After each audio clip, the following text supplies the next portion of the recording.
Les 500 félagas à l'origine de la rébellion du 1er novembre 1954, ceux qu'on appellera plus tard les fils de la Toussaint, sont maintenant plusieurs milliers. La révolte gagne même Alger. Le 16 mars 1956, un garage est incendié en plein centre-ville, un coup de tonnerre pour la population européenne. Même à Alger, on n'est plus en sécurité. La confusion règne.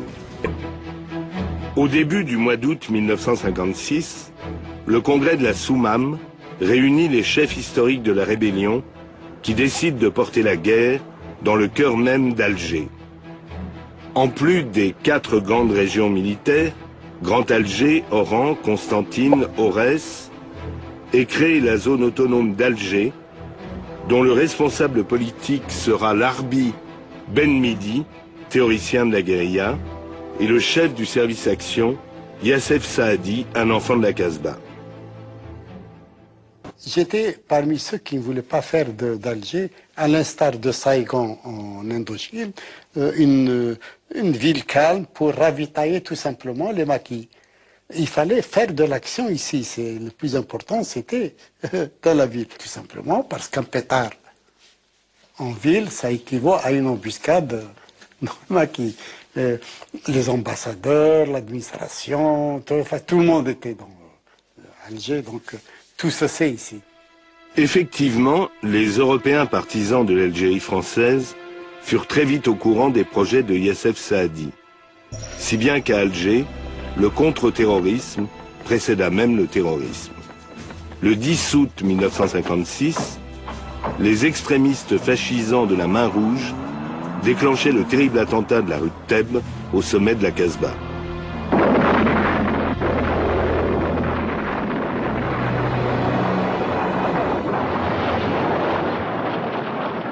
Un bilan effroyable. 16 morts, des dizaines de blessés, parmi lesquels de nombreux enfants.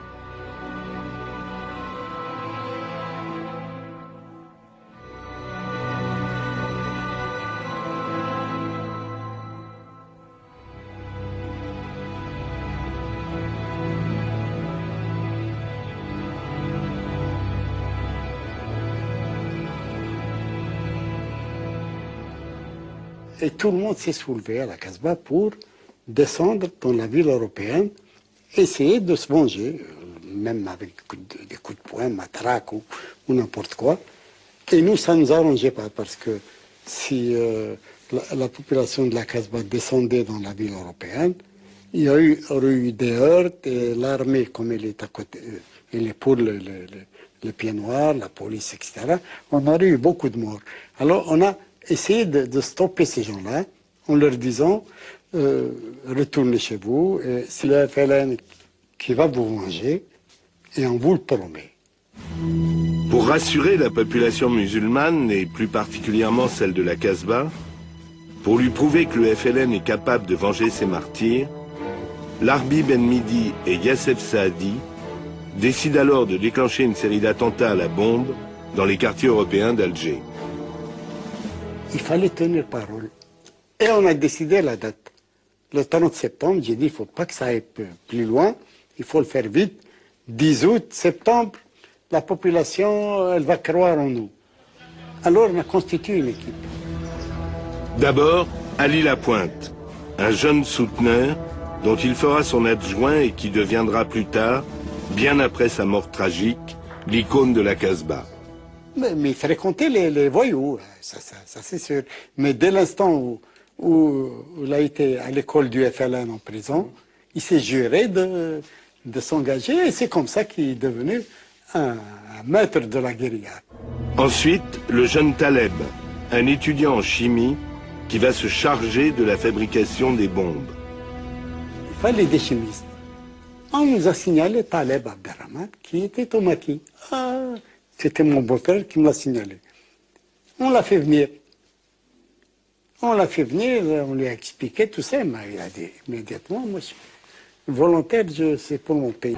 Enfin, Yassef Saadi recrute tout un groupe de jeunes filles, pour la plupart des étudiantes politisées et sympathisantes de la cause. Jamila Bouireb, Jamila Bouadza, Zora Drif et Daniel Mine sont jolies et leur physique leur permet de passer pour des Européennes. Elles seront agents de liaison et poseuses de bombes. Il y avait plusieurs tendances dans la zone autonome. Il y avait des groupes qui essayaient de faire des attentats qui aient une résonance, une répercussion, mais en évitant les victimes civiles. Et puis, il y en avait qui disaient que s'il n'y avait pas de victimes civiles, ça n'aurait pas d'effet suffisant. Très vite, la tendance dure de Youssef Saadi prend le dessus. 2 attentats à la bombe, le 30 septembre vers 18 h, dans des cafés à la mode d'Alger, le Milk Bar et la cafétéria, frappent de stupeur les milieux européens.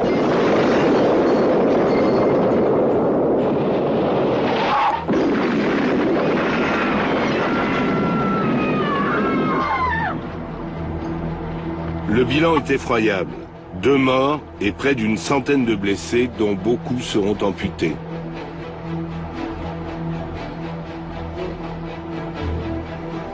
À la suite de ces attentats meurtriers, une véritable psychose s'est abattue sur Alger.